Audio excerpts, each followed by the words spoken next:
By the early 2020s, the standard digital ecosystem had become a trap of algorithmic feeds and unchecked data extraction. Success for a tech product meant a race to inject artificial intelligence into every user interaction, regardless of the cost to privacy. This rapid growth left the digital foundation brittle. In early 2026, security researchers identified the Glassworm botnet, a threat that exposed just how thin the line between a trusted tool and a weapon had become. Glassworm didn't target end users directly.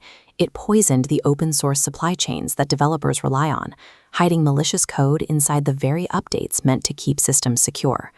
As infrastructure trust eroded, cybercrime was also becoming easier to execute. The BTMOB Trojan arrived with a no-code builder, allowing low-skill attackers to hijack Android devices and drain banking apps with professional-level efficiency. By early 2026, the cracks in the digital landscape were visible to everyone. The combination of invasive AI and systemic insecurity created a volatile environment, waiting for a single catalyst to spark a rejection of the status quo. That catalyst arrived at the 2026 Google I/O conference.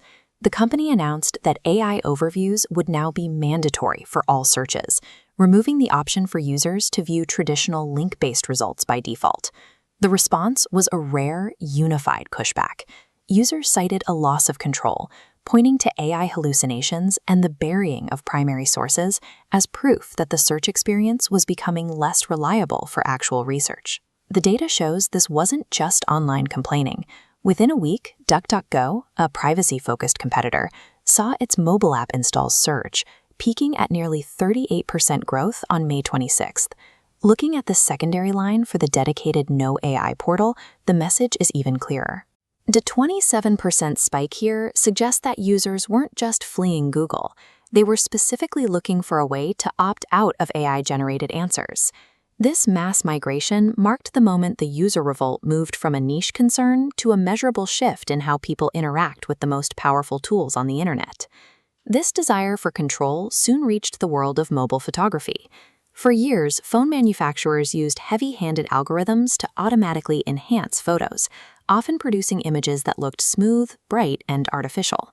The release of Halide Mark III provided a rallying point for photographers who felt that these automated improvements were actually erasing the truth of the scene.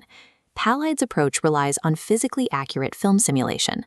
By working with a Hollywood colorist, they developed a system that prioritizes color science and natural grain over the aggressive skin smoothing and shadow brightening of standard AI engines. This workflow preserves the specific sensor data and the photographer's intent. It treats the smartphone as a serious tool for capturing reality, rather than a generator of idealized images. In the creative sector, the trend is moving toward human-led authenticity. Users are proving they value a photograph's flaws and the intent behind the lens more than a perfect synthetic output. Even the financial foundations of social media began to shift. The long-standing model of offering services for free in exchange for user data is no longer the reliable revenue engine it once was. Between Apple's privacy controls and strict European regulations, the ability to track and monetize every user click has become significantly more expensive and less effective. This forced Meta to pivot toward direct subscriptions.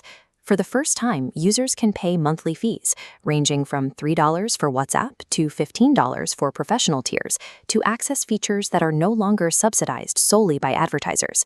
When users pay a subscription fee, the platform's incentives change. To keep those monthly payments coming in, the company has to prioritize the user experience and privacy over the needs of data-hungry advertisers. This global rollout of paid tiers is a clear signal from big tech.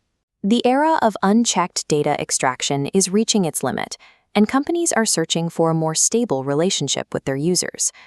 As consumers and companies adjusted, the government stepped in to ensure that the risks of advanced AI are managed by law rather than voluntary corporate promises.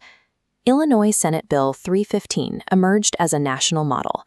It is the most demanding AI safety law yet, placing strict requirements on the companies building the most powerful models in the world. The bill's political path was as notable as its contents. In an environment of constant partisan gridlock, the Illinois House passed the measure with a unanimous 110-0 vote. The law mandates independent third-party audits for any frontier model. This takes safety testing out of the hands of the developers and creates a layer of accountability similar to the financial audits used in the corporate world.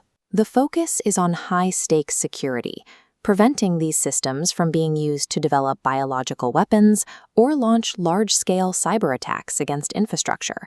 It treats the potential risks of AI with the same gravity as the pharmaceutical industry. By mandating these audits, Illinois has established a template for state-level regulation that other states are already beginning to follow. It signals that the era of voluntary industry commitments is being replaced by enforceable, bipartisan requirements. The events of May 2026 demonstrated that the tech industry's momentum is no longer a given. Between user migrations and legislative wins, the public began carving out specific boundaries for digital life. We are seeing the rise of a bifurcated internet. On one side is the traditional ecosystem, automated, ad-supported, and driven by data collection for those who prefer the convenience of the free model. On the other side is a premium alternative. This is an authenticated space where users pay for privacy, choose human-led tools like Halide, and rely on systems vetted by government-mandated safety audits. Users are now deciding the boundaries of their digital environment. The future of the internet is becoming a negotiation between what algorithms can build and what people are willing to pay for or walk away from.